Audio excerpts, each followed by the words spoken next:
నీ మంచితనానికి విలువ లేదనిపిస్తోందా? నాకు తెలుసు. నువ్వు నిజాయితీగా ఉన్నా కూడా మోసపోయావు. నువ్వు నీతిగా ఉన్నా కూడా వెనకపట్టావు. కాని విను, ఈ లోకంలో వెంటనే ఫలితం రావడమే న్యాయం కాదు. ఎవరైనా నిన్ను మోసం చేస్తే వాళ్లు తమ స్వభావాన్నే కోల్పోతారు. నువ్వు సత్యం వైపు నిలబడితే నీకు సమయం ఓడిపోతున్నట్టుగా కనిపించొచ్చు, కాని కర్మ గెలుస్తోంది.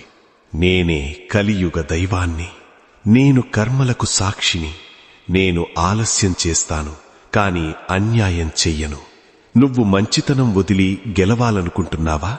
లేక సత్యం వైపు నిలబడి నన్ను చేరుకుంటావా? క్షణిక లాభం కోసం పరుగెత్తేవాళ్లు చాలామంది ఉంటారు, కాని నాతో నిలిచేది మాత్రం కష్టం వచ్చినా సరే సరైన మార్గాన్ని వదలని వాళ్లే. నువ్వు గుంపులో ఒకరిగా మారకూడదు. నువ్వు ఒక ఉదాహరణగా నిలవాలి.